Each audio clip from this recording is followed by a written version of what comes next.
Hello बच्चों, let's see the question. The question says that the fourth power of a common difference of an arithmetic progression with integer entries is added to the product of any four consecutive terms of it.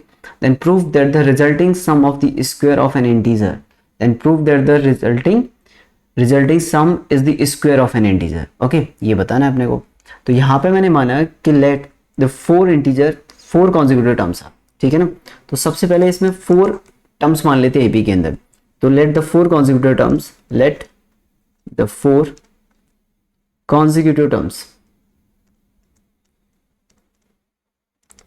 Four consecutive terms of an AP are कौन से हो जाएंगे बच्चों? a minus 3d, a minus D, a plus D and a plus 3d. Okay, ये हो गया अपने पास. अब यहां पे उसने बोला कि the product of any four consecutive terms, तो इनका प्रोडक्ट यानी कि प्रोडक्ट कितना हो जाएगा इनका? a minus 3d, a minus D, a plus D and a plus 3d. Okay, फिर उसने क्या बोला? Common difference of an arithmetic progression with the integer entries added to the fourth power. Plus इसका common difference कितना है? इस series का common difference कितना आ रहा है? 2d. तो प्लस 2d की 4 पावर इसमें ऐड कर दी. और ये प्रूव करना है कि ये जो आ रहा है प्रोडक्ट, ठीक है ना, ये कितना आएगा आपका? ये इंटीजर का स्क्वायर आना चाहिए. Clear? The resulting some is the square of N integer. Okay, चलिए भाई अब इसे हम सॉल्व कर लेते हैं. तो ये कितना हो जाएगा? ये हो जाएगा अपने पास a square minus 9d square, और ये इन दोनों का मल्टीप्लीकेशन हो जाएगा a square minus D square, और प्लस ये कितना हो जाएगा बच्चों? 16d की पावर 4. क्लियर? नाउ इसे मल्टीप्लाई करोगे तो ये कितना हो जाएगा? a square into a square is a4, plus उसके बाद माइनस का 9a स्क्वायर डी स्क्वायर, उसके बाद इधर ये आ गया, फिर उसके बाद माइनस का a स्क्वायर डी स्क्वायर और प्लस बच्चों 9d4. ओके, यहां से प्लस 9d4 प्लस का 16d4. क्लियर? ओके, नाउ ये कितना हो जाएगा? इसे जब आप सॉल्व करोगे तो ये आ जाएगा a4 9 और एक 10, तो 10a स्क्वायर डी स्क्वायर और प्लस का 25d4. और इसको क्या लिख सकते हो बच्चों आप? a square minus 5d square का whole square. Clear? a square minus 5d square का होल स्क्वायर लिख सकते हैं इसको.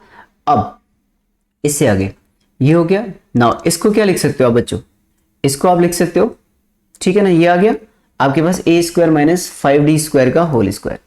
ओके, अब मैंने बोला कि यहां पर अगर मैं सिर्फ इसकी बात करूं a square minus 5d square की, तो मैंने यहां पे बोला कि a square minus 5d square की अगर मैं बात करूं तो इसको मैं क्या लिख सकता हूं? a स्क्वायर माइनस का 9d स्क्वायर प्लस का 4d स्क्वायर. यस और नो?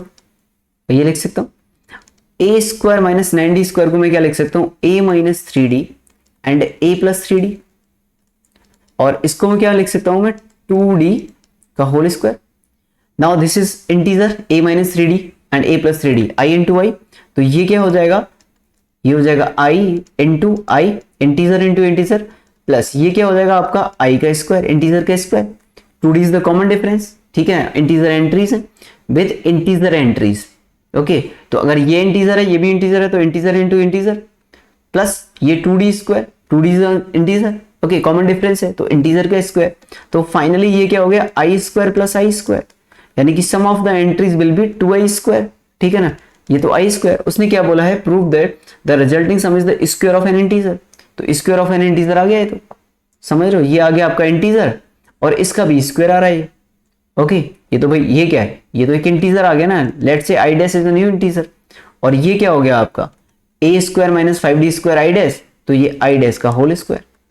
क्लियर? और ये प्रूफ करना था, हेंस प्रूव्ड. ये प्रूफ करना था कि इंटीजर का स्क्वायर आएगा, तो इंटीजर का स्क्वायर आ गया अपने पास. क्लियर? बात आ गई समझ में? तो आई होप आपको समझ में आया होगा.